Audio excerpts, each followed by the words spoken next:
So when I bought the 350Z behind me here, the triple gauges in the center did all work for the most part. Oil pressure is not working, but I believe that's just going to be the sensor. But for some reason, the gauge all the way on the left that tells you, I believe, your fuel mileage and your tire pressure and other things like that just stopped working. I'm not sure what it might be. We're going to try and figure that out today. I've already checked the fuses in the footwell area. I believe it's fuse 14 and 19 that actually control the center gauges there. Both of them seem to be fine. So I'm going to remove the centerpiece that people call the waterfall usually, and check if there's anything going on back there, because while I did have this car stored in the garage, I bought it in November, right before winter, so I didn't drive it, just stored it in the garage until April. I believe some mice might have gotten into it. I found some droppings in there under the center console when I was doing the clutch install. So we're gonna look back there, see if there's any wires that might have some damage, and see if we can get that fixed so that I can get the triple gauges in the center working for now.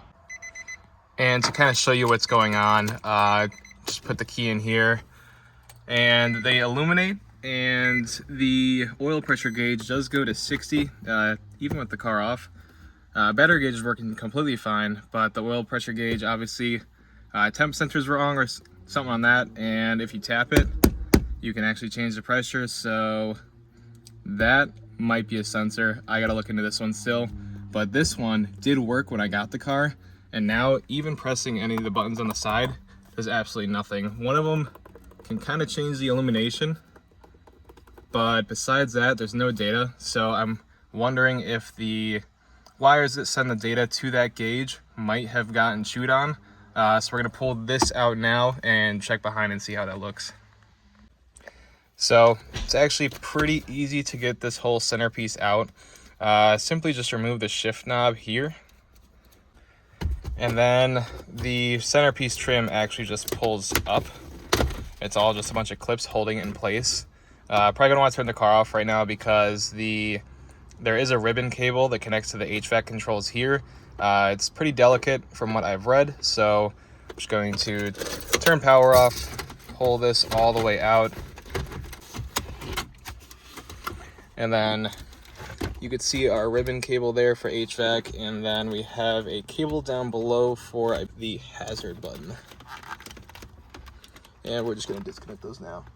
So once you get this disconnected, you can just set this aside, and then this whole like tombstone, whatever people call this piece here in the middle, should just pull up like this, and then you can kind of just tilt it on over, and then this connector is going to be in the back here.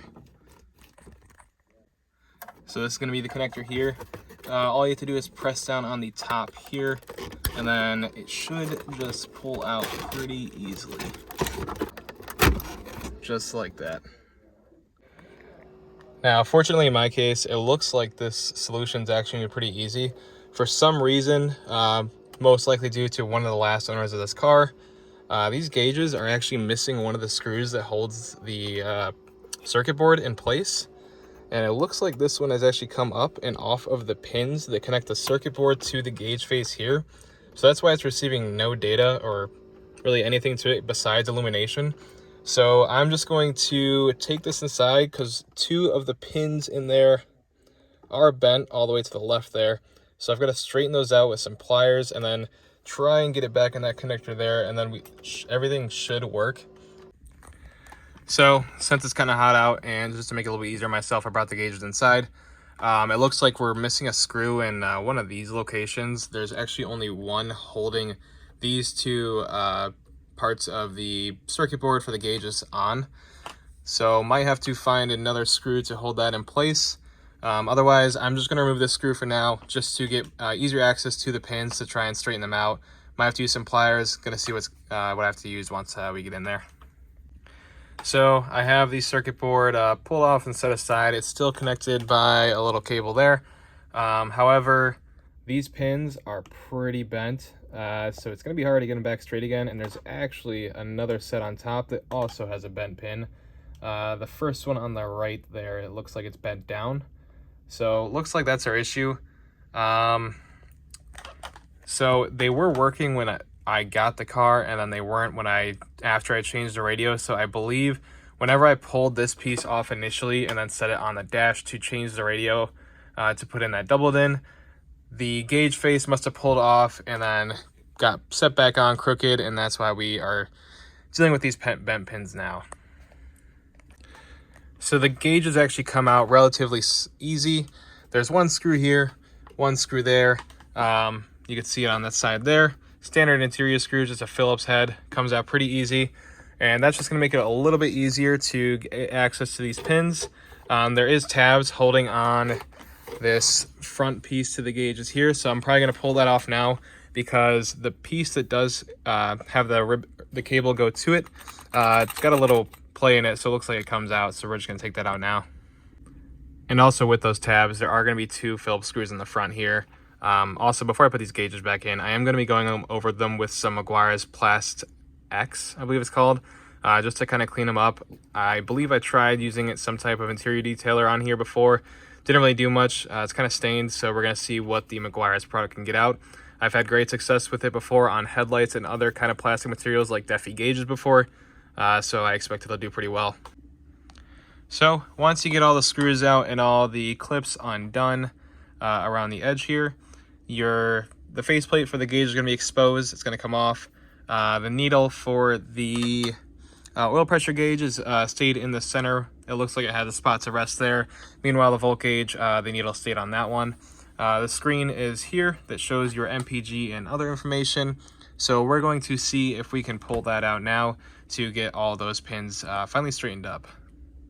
And it does look like this should be relatively easy too. On the top, there is just a clip holding it in there. And same goes for the bottom. It seems like if we can bend the bottom one out of the way, that it should just come right out. And it looks like that worked. So just bending this bottom piece here out of the way, I was able to wiggle it out, and we should be able to get a pretty good feel for the pins to get them all straightened up on both sides, especially the top 2 there. So hopefully this works. And with a little bit of patience and some needle nose pliers, I was able to get them pretty straight. These 2 on the left here were the ones that were really bad, and you could still kind of see from the side that they're a little bit crooked. But I'm hoping that this will be enough to slide back into the connector that goes to the gauges, and we're gonna see if this works. So they're all back together now. As you can see, the plastic still looks pretty bad, especially in the lighting right there. And just something to mention, underneath the kind of this like dust cover or whatever this might be, there is a tab under here as well that you're going to want to take off when you're doing it. So all 3 tabs on top, 3 more on bottom, and then those 2 front screws, and then that's how you get these covers off. Could be good use, because I know some people do like to change out the overlays in here. I'm pretty sure Illum Aesthetic or some other company makes some different overlays or gauge faces. So that'll help you get those off to be able to change those out if you're trying to do that. So now I'm going to go to the garage, use some Meguiar's Plast X, and also use a small, I believe it's a 3-inch foam pad with the Plast X on the drill, and should be able to get these polished up a little bit. And so this is the 3-inch pad thing I was talking about earlier. It's just a cheap kit off of Amazon to pick up. It's kind of worn. Should still work just fine though. And then we're just going to be using that with this product here, Meguiar's Plast X. It works great on headlight lenses. I actually did it to mine and removed all the yellowing, as well as cleaned them up. So we are going to try it with these now and see how it goes. So just the Meguiar's Plast X wasn't working too well on its own. So I did throw in some 3M rubbing compound. It's a bit more aggressive. It's got more stuff in it to help kind of sand the plastic down. As you can see, some leaked through on the side, so I'm gonna have to pull that plastic clear piece off again and just clean behind that. It did do a pretty good job getting most of those spots out. You can see there's still some there. I might try a little bit more on that one to try and get those out. Pulled the clear plastic cover for the gauges off. I'm gonna try polishing them up a little bit more now that this is off, because it's gonna be a little bit easier to clean just under some water instead of it leaking on the gauges like we previously saw. So gonna do that now and see how successful that is. Got the gauge faces all put back on and they're all cleaned up. As you can see, they're not perfect, but they're definitely a lot better than they used to be. And in the shadows, it's definitely going to look a lot better. You won't see all of the spotting on there that would show up even in the dark. And the stuff that does show up in the light, since they are shaded by the shroud that goes over them, shouldn't really notice that. So I've got the gauges reinstalled into the centerpiece here, and I'm just going to put this back in the car. Also, I should note there is going to be 2 screws in the bottom here, and the reason I missed those earlier is because, well, they weren't there. This car has had like 6 owners, I believe, is what the Carfax said. So I guess that's just what comes with that. So most likely yours will have those down there. Mine does not. I'll probably put screws there eventually, but for now I'm just going to put this back in and see if we did manage to fix that first gauge there. Put everything back kind of loose. As you can see, this trim piece is still just sitting here, but I just wanted to test out the gauge first. Probably should have done this with it out of this whole centerpiece here, but let's just start it and see how it goes. And yeah, seems like it's actually working. So with my case being that the pins for the data for that left gauge there just slid out, it's probably kind of a rare case and probably won't be an issue that other people might have. But if you do, I hope that this video helps show you how to fix that, or at the very least showed you how to remove the triple gauges in the center of the car to either change them out, change the faces, or even just restore them. Kind of like what I did with the plastic here. They're definitely looking a lot better. I'm just going to kind of button everything up here, get everything put back together, and finish, I guess, this video.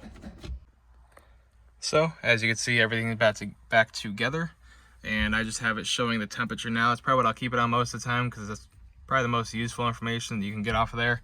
I'll have to look around and see if there's anything else I can use, but for now, I'm just going to keep it on outside temp.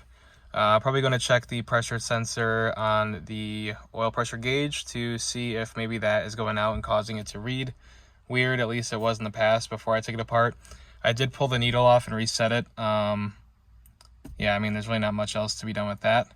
And yeah, the volt gauge is still working just fine. We're just showing a little bit over 12 volts, which is pretty standard for the car being off. So that will pretty much wrap up this video. Kind of another simple thing. I do have some bigger installs coming up in the future, not too big, but I am going to be going to A Solutions, which is kind of like they take apart old JDM cars, well, not old, but like 10-plus-year-old JDM cars and part them out. So they have a lot of 350Zs, S2Ks, RSXs, and some other cars. I'll see probably once I go to there tomorrow. Gonna be picking up a older steering rack for this car, as well as new axles, because both rear axles decided to start clicking on my way to Grid Life this year. So going to a non-Evo rack, which is the electronic variable orifice. The HRs have it, and I believe some of the rev up years as well. What that does is it makes it easier at low speeds to turn the car by increasing, I believe, the size of the orifice so that more fluid can pass to the rack. Could be wrong. But for drifting, I read you don't really want that, so I'm going to an older rack from a 2004 350Z, one of the DE cars. It doesn't have it, so I believe the steering is more predictable then, and it's just one less thing to go wrong. So I'm going to be throwing that in with the new axles, get the car mostly ready. The only other thing I really want to do, I think I'm going to be doing solid bushings for the rear differential, and then I'm going to be doing, I believe, Z1 poly for the trans and the engine. And then it's pretty much ready to go to the track after that. If anybody's even watching this, expect those videos in the future. I also found a location in that center cubby. There's already like a hole to go through, and I'm going to be wiring the switches in there to disable the VDC or yaw sensor, as well as to disable whichever pin it is on the ECU so you can left foot brake. I know for the DE cars and the rev up years, it's, I believe, pin 101. But I read somewhere that it might be different for the HR cars, so I'm going to look into that. But I will have a video of that coming out soon as well.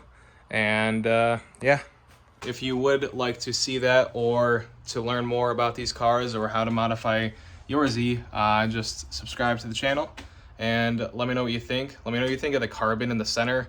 It's on the doors as well. Not too sure how I feel about it. I ran a poll and most people lean towards carbon, but I'm kind of leaning against it. So I might look for some OEM interior trim pieces, especially since I'll be cutting them up once I put in, I believe I'm going to use a Chase Bays Hydro in the center and kind of try and tuck it by the shifter like people do, where they have, I believe it's a reverse mount Hydro where the master cylinder sits underneath the radio. I'm going to try doing that once I need that with a dual caliper rear setup. Just going to keep it with the single pistons for now, but I might look for Brembos in the future. So yeah, got a lot planned for this car. I'm going to be trying to film all of it, if not most of it, and let me know what you think. Thank you.